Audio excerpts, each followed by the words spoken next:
Hi everyone and welcome. Jenny Marples back to share a brand new journal with you today. Hope you enjoy seeing this one. Thank you first up to everyone who was kind enough to like my previous videos and for some lovely comments. It's been really helpful getting those comments and the feedback, and I've had a couple of requests for tutorials which I will get on and do some process videos for you. One of the requests was that I show how to create a journal cover for my summertime journal, and I will do a tutorial for that. What I have done for this one is to take photos as I was creating this particular cover, partly as a reminder to myself because I'm getting to play with the Dina Wakley range of paints and stamps and stencils on this one, and it's my first time of using them and I wanted a reference to be able to go back to, but also obviously it means that you guys can, if you fancy, completely recreate this particular cover. The other different thing about this journal is that it's not a standard junk journal, if there is such a thing as a standard junk journal. I've been inspired by a number of people who've been taking part in a process called One Book July. Now, I haven't looked into this thoroughly, but it does seem that they are looking to put all of their journaling needs into one journal if at all possible. And that got me thinking about the fact that it would be nice to show a journal, not that just was there for writing in, but was maybe there for other practical uses. So this is really what's guided this particular journal. It's really been created with a seamstress or somebody who enjoys their sewing, shall we say, in mind. So you'll see this theme expand as we go through. So as I said, first up, the cover itself, created using Eileen Hull's journal die, available through Sizzix, and it's been created using some matte board, so nice stiff board. You can use chipboard, you can use fabric, you can use mount board, you can use anything you like, to be honest. It's helpful when it's a thicker material because that will actually, the die is created to produce those score lines as well and cut the holes for you, so that all you really need to do is stick the journal covers together down the spine and get decorating. As simple as that.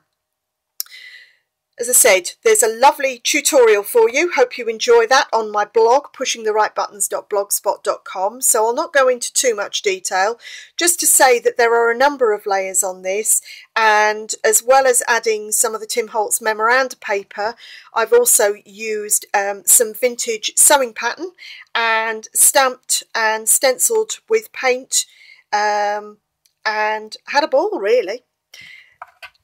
It's a standard traveller's notebook size and a standard traveller's notebook setup. So in other words, there's 3 signatures and they're all attached through elastic inside. I started out by putting a gusseted pocket, so there's some depth to this one, onto the front cover, using some of the paper. Now, for a brilliant tutorial on pockets and tucks, please head over to my friend Anne Redfern's blog. Again, I'll put a link below for that. She's done a really great tutorial on making very simple pockets that look so professional, and she is the queen of pockets in my estimation. So as I said, I'll put the link below so that you can head over there and take a look. Inside I have added a manila tag that has been covered with the vintage sewing papers. Was lucky enough to find some of these on an auction site, and yeah, great fun using those. If I put my hand behind, you should be able to see there's actually some die cutting.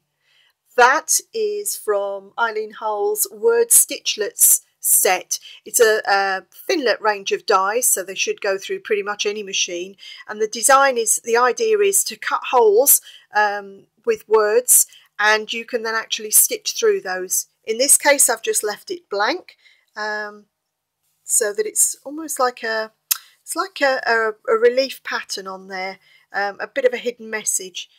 but I thought that was great fun. And then there's some stamping, and also I have done some stitching, bearing in mind this is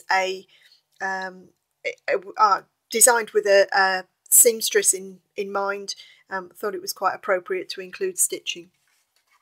I'm going to take each of the signatures out as I go along because it's probably easier to share them that way, and they're easy enough to slip back in. So the first one, I kept this simple. I've decided just to include a notebook. Now I have actually made this notebook. It's not just one that's bought, but you can easily get it. This will fit your regular traveller's notebook size inserts, and they're not necessarily expensive. This one has quite thick watercolour card included in it, because I know that people like to maybe draw out ideas for garments that they want to make, or put colours together, or even include, say, swatches of material, for example, and include those inside. And the cover, I've actually included the packaging for a vintage dress design, so you'll see there that's been included on those sides. The next signature is again very much more in the junk journal style, and I've actually left this one loose. Let me take this out again just so it makes it much easier to share with you. So this signature is left loose rather than stitching together, just so that the elements can be pulled in and out. So again, it's this memoranda paper, and I've also included, there's a bit of calico that I had. I was testing out stamping and painting, again using those Dina Wakley designs. I've used Abstract Blooms and Homage to Frida, and also her Jumbled Numbers stencil as well, and had great fun with her paints, stamping and painting these flowers and just playing around with different effects. Inside there is just a very basic pocket, and I've included a little envelope here which has some stamping on it and a little bit of lace, and inside I've included a little tag, but obviously that could be used anywhere within the journal, and you could pop maybe other little bits and pieces that you wanted to keep safe inside there. Next up, and one of the reasons why I left this loose was that I actually found as part of this haul that I got, there's a fantastic step-by-step sewing guide. Just loved this, and I thought it would be an absolute shame to pull it apart and paint or stamp all over it. So I've left that together, and that's included within the journal. What else have we got in here? So there's some graph paper.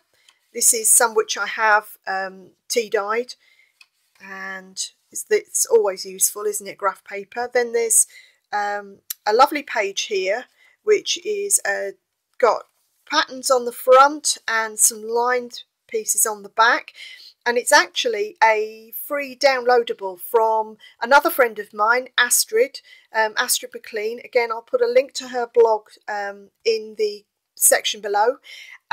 She does some lovely freebies and is really into journaling herself, so they are sized to fit many of Eileen's dies. So I'll leave the link below and you can dive in and see what you like there. And some more graph paper, and then this central part is it's actually a photo pocket, 2 different sizes. Again, I wanted to leave it loose just because it's the kind of thing that's great for storage. And I've included in here a little glassine bag with some basic buttons inside, so some white buttons, just as supplies maybe. And also in here I've included, and this was an idea that came from Eileen, one of the tabs that you get as part of the journal set, and I've included a strand there of some embroidery thread which actually matches the thread that I've used throughout. Okay, pop those over. And in the other side I've included, there's some journaling cards here which will also come out. So those are double-sided. So there we go, the double-sided journaling cards, again using that memoranda paper. just somewhere to put thoughts and notes and ideas. And then on the back, included with a little hanger clip, is this little pocket that I made using some more of the vintage sewing pattern that I've then also stamped, and it's been cut using Eileen's house pocket die. It cuts you can cut the house shape or the pocket shape, and it will also cut the little holes for you to be able to sew through. And you'll see on the back I've put that in, created that into an envelope, and inside, oh yes I have, there we go, there's another little mat in there again with the paper, but you again could put whatever you like inside there. So that's it for the junk element to it. So you'll see the papers on the reverse there, and that's that signature. And just at the back I've included another tag here, another manila tag with a little bit more of the paper, and again there's another one of those word stitchlets there, and you'll see the little heart has been included on the tiny tag at the top. So that's that signature. And then the final signature, again created bearing in mind you might have projects that you want to put together, or maybe you've got a number of orders coming in, so I thought it would be good to include some form of diary. So again, I've created this particular insert using I've actually used manila folders. I know you can get them very easily in the States, these manila folders, and they're just the perfect weight for chopping up and creating covers which you can then cover. In this case I've actually used basic calico again, and I've used the stencil with the same paints on. And then on the front I have created this plaque. I've used some charred gold embossing powder that you get from Emerald Creek Craft Supplies. Love this stuff because it's already got the different colours within the embossing powder. It's not just a flat colour. And then stamped from the Homage to Frida set, stamped into that while it was still hot, and included some pattern behind it and a little of the lace. And then inside you'll see just a basic printed monthly planner here. Again, I'm going to put the link for this down below. There's a lovely lady called Wenda who does lots and lots of different free downloadable journal inserts, so I will include the link so that you can find that. Finally, on the back of my journal, on the cover itself, you'll see here, this is an embroidery hoop, but it's actually a die cut embroidery hoop, again by Eileen, and I've cut it from chipboard and done a couple of layers to give it some real dimension, also so that I could then put this piece of fabric, again stamped using the corresponding floral pattern that came as part of the Abstract Blooms set from Dina Wakley, and the same paints. And then you'll see there I've actually used the stitchlets, the word stitchlets, and stitched through them so you could see that effect. And I thought that was just a nice part just to the end of this particular journal. And there we go. Let's put the closure back over so you can see again what that looks like when it's all put together. You'll see it comes together nice and neatly. And that's it. Hope you've enjoyed seeing this one, and it's given you a few more ideas for maybe expanding the way that you use journals if to date all you've done is put in basic pages. I'll be back again soon with those tutorials that have been requested. In the meantime, all the links are going to be down below to the various blogs that I've mentioned, and also I'll have a link there to my own blog which will give you the tutorial for this cover. Thank you very much for watching today. Please make sure you like my video, and if you're not subscribed already, if you could do so, it'll mean that you'll get a heads up whenever I've got another video coming up. Thank you very much, and I'll see you soon.